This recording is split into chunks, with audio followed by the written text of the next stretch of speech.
All right, everyone, here we go. We are on day one of our Bible in a Year reading plan. We are using the 1 year Bible online reading plan. There's a lot of different reading plans out there, but we're using one where it just picks a passage from the Old Testament, the New Testament, and then a psalm and a proverb every single day. So today we'll be in Genesis chapter 1 into chapter 2, and then same for Matthew. And then Psalms 1 and Proverbs 1. So we are going to start in the beginning. Genesis chapter 1, the account of creation.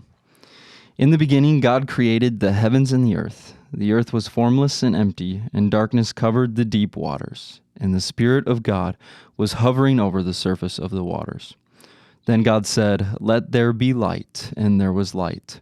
And God saw that the light was good. Then he separated the light from darkness, and God called the light day and the darkness night. And evening passed, and morning came, marking the first day. Then God said, "Let there be a space between the waters, to separate the waters of the heavens from the waters of the earth." And that is what happened. God made this space to separate the waters of the earth from the waters of the heavens. God called the space sky. And evening passed, and morning came, marking the second day.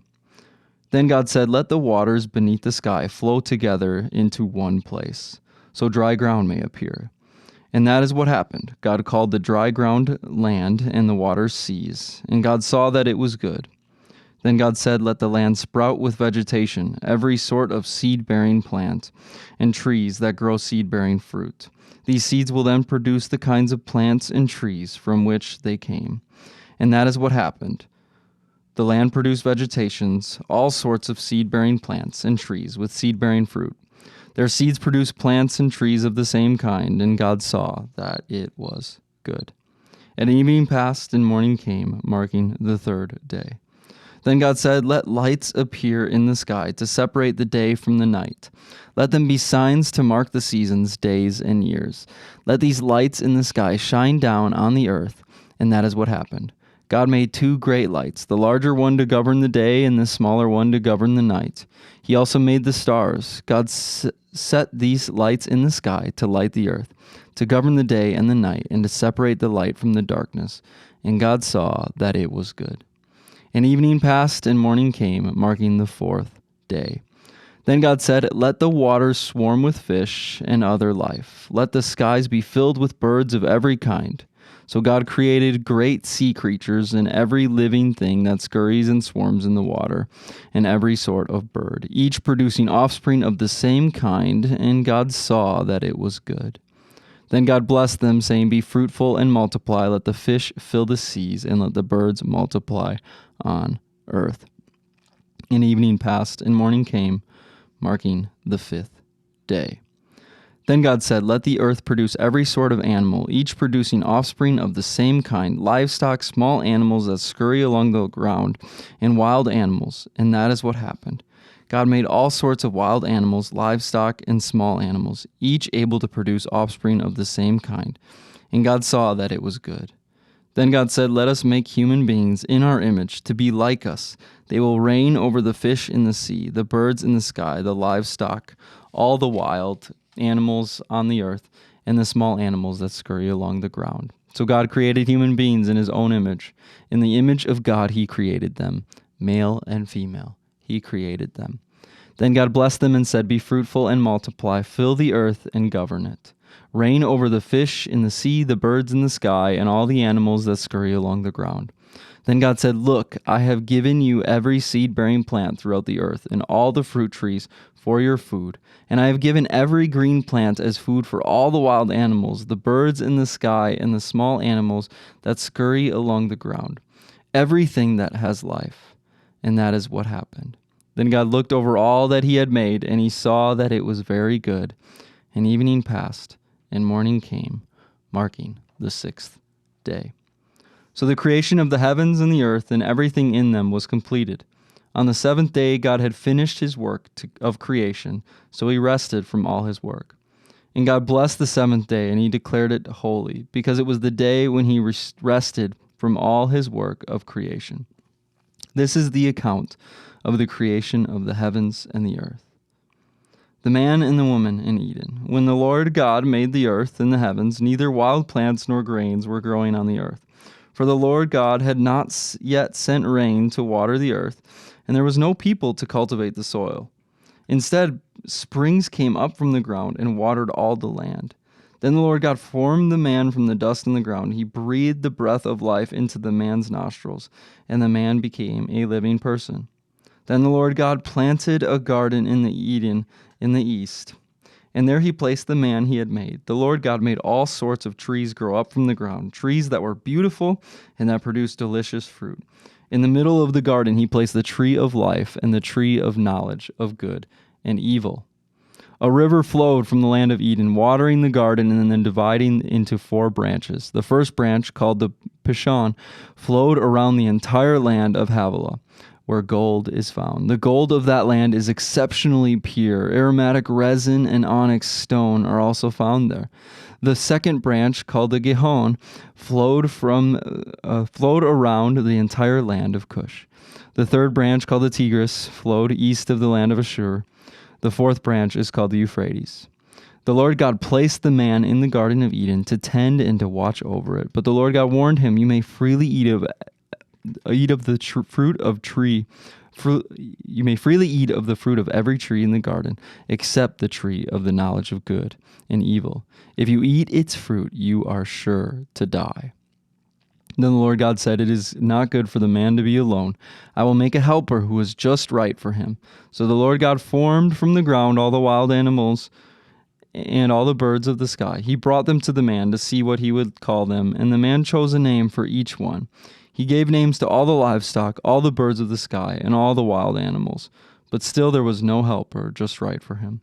So the Lord God caused the man to fall into a deep sleep, and while the man slept, the Lord God took out one of the man's ribs and closed up the opening. Then the Lord God made a woman from the rib, and he brought her to the man. At last the man explained, This one is bone from my bone and flesh from my flesh. She will be called woman, because she was taken from man." This explains why a man leaves his father and mother and is joined to his wife, and the two are united into one. Now the man and his wife were both naked, but they felt no shame. Matthew. Turning to the New Testament now, to the book of Matthew, the first book of the New Testament. Matthew chapter 1. This is a record of the ancestors of Jesus, the Messiah, a descendant of David and of Abraham. Abraham was the father of Isaac. Isaac was the father of Jacob.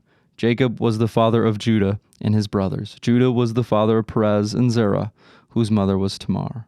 Perez was the father of Hezron. Hezron was the father of Ram. Ram was the father of Amminadab, and Amminadab was the father of Nahshon. Nahshon was the father of Salmon. Salmon was the father of Boaz, whose mother was Rahab. Boaz was the father of Obed, whose mother was Ruth. Obed was the father of Jesse. Jesse was the father of King David. David was the father of Solomon, whose mother was Bathsheba, the widow of Uriah. Solomon was the father of Rehoboam. Rehoboam was the father of Abijah. Abijah was the father of Asa. Asa was the father of Jehoshaphat, and Jehoshaphat was the father of Joram. Joram was the father of Uzziah. Uzziah was the father of Jotham. Jotham was the father of Ahaz. Ahaz was the father of Hezekiah. Hezekiah was the father of Manasseh. Manasseh was the father of Amon. Amon was the father of Josiah. Josiah was the father of Jehoshaphat and his brothers, born at the time of the exile to Babylon. And after the Babylonian exile, Jehoiakim was the father of Shealtiel. Shealtiel was the father of Zerubbabel. Zerubbabel was the father of Abudid. Abudid was the father of Eliakim, and Eliakim was the father of Azor. Azor was the father of Zadok, and Zadok was the father of Akim. Akim was the father of Eliud, and Eliud was the father of Eleazar. Eleazar was the father of Mathan, and Mathan was the father of Jacob. Jacob was the father of Joseph, the husband of Mary. Mary gave birth to Jesus, who was called the Messiah. All those listed above include 14 generations from Abraham to David, 14 from David to the Babylonian exile, and 14 from the Babylonian exile to the Messiah. The birth of Jesus the Messiah. This is how Jesus the Messiah was born. His mother Mary was engaged to be married to Joseph, but before the marriage took place, while she was still a virgin, she became pregnant through the power of the Holy Spirit. Joseph, to whom she was engaged, was a righteous man and did not want to disgrace her publicly, so he decided to break the engagement quietly. As he considered this, an angel of the Lord appeared to him in a dream.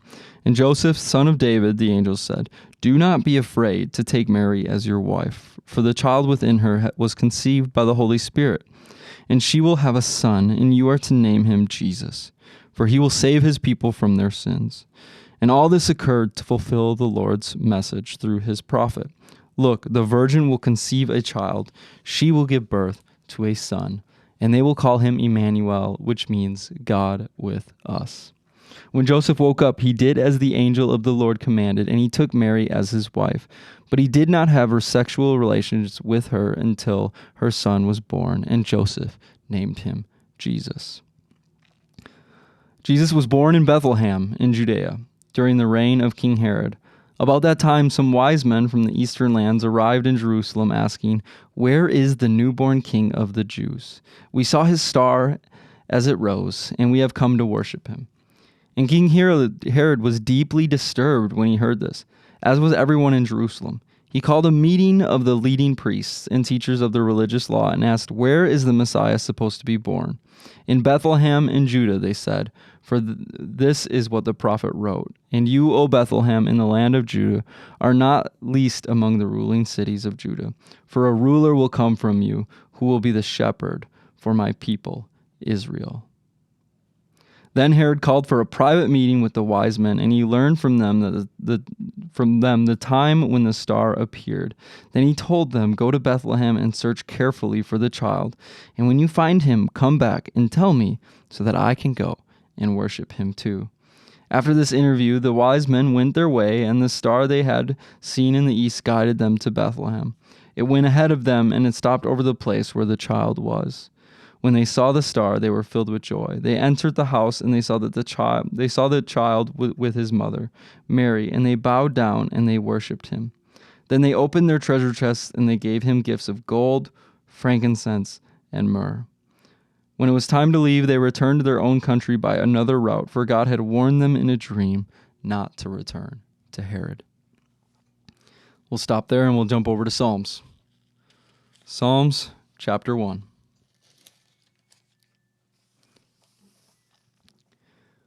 Oh, the joys of those who do not follow the advice of the wicked, or stand around with sinners, or join in with mockers. But they delight in the law of the Lord, meditating on it day and night. They are like trees planted along the riverbank, bearing fruit each season. Their leaves never wither, and they prosper in all they do. But not the wicked. They are like worthless chaff, scattered by the wind. They will be condemned at the time of judgment. Sinners will have no place among the godly. For the Lord watches over the path of the godly, but the path of the wicked leads to destruction. And last but not least, our proverb for today out of Proverbs chapter 1. These are the Proverbs of Solomon, David's son, king of Israel. Their purpose is to teach people wisdom and discipline, to help them understand the insights of the wise. Their purpose is to teach people to live disciplined and successful lives, to help them do what is right, just, and fair. These proverbs will give you insight to the simple, knowledge and discernment to the young. Let the wise listen to these proverbs and become even wiser, and let those with understanding receive guidance by exploring the meaning in these proverbs and parables, the words of the wise and their riddles. All right. We did it. That is day 1 of our Bible reading plan. You know, I think as we look at this passage, it's so important to understand where it all began. Because in the beginning, God created the heavens and the earth. In the beginning, God created it all. And I think that is such just a marvelous idea that we can read in Genesis chapter 1. In the beginning, God created. Everything that we see, God created. But then we get to Genesis chapter 2 and we see he creates man, but yet man is different. He has this special connection to man. And not only does he have this special connection with man, but he cares about man. He cares about the happiness of the man. And he gives the man a relationship from the beginning. The very first thing that the Lord set out to do after he created Adam was to provide with him a relationship.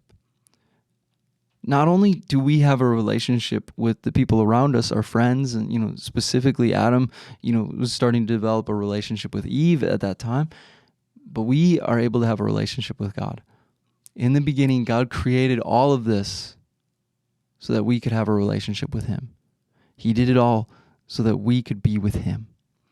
And, that culminated to what we read in Matthew, where God sends his son, Jesus, through Mary.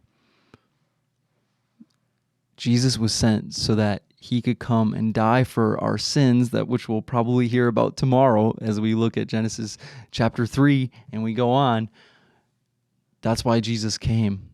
He came so that he could live a perfect life and take our place on the cross, to pay our penalty, to take our judgment. But then he was victorious over it. And that's why we're free. I think that's so good. I love it how in Psalms chapter 1, 2 here, it talks about delight in the law of the Lord, meditating on it day and night. This is what we're on. We're on a journey where we are looking at the Word of God every day, meditating on it every day. I'm excited to be doing this with you. Thank you so much for tuning in. And I just want to repeat this. The vision and the heart of this podcast is not to show that we're smarter than anybody else. It's to show that, hey, I'm a pastor and I'm broken and I need the Word of God. I need the healing of God. I need the love of God, and I need it daily. And there's never enough. There's never enough of it. So no matter where you are at, no matter how much you're hurting, I just want to encourage you that we're here for you, that we love you, and that the Lord loves you. If you are joining along with us and you do not have a Bible, let us know, and we'll get you one. We'll send you one today. So shoot us a message, write something in the comments, and we'll get you a Bible as soon as we can. All right, everyone, that is day 1. We only have 364 to go. So grab your pen if you did, get a calendar, like I said, and we are going to cross out day 1. All right, Lord, thank you for everyone who has joined us today. Father, I just pray for them. Lord, that I pray for people who don't have Scripture, Lord. I pray that you will provide access to Scripture, Lord. I pray that you will use all of your platforms in every single way to fully spread the Word of God to all of the earth. Lord, I thank you that we can go on this journey, Lord, and I thank you that in the beginning you were there. That same God that we read about in Genesis chapter 1 is the same God that we read about in Matthew chapter 1, and it's the same God that we can encounter today. So Lord, I pray that you will continue to move on this earth in a mighty way, and that you'll use us in that same way. Father, we pray for healing for anybody who's hurting today. And Lord, we just lift this up to you, and in Jesus' name we pray. Amen. All right, everyone, go in peace. Have a wonderful day.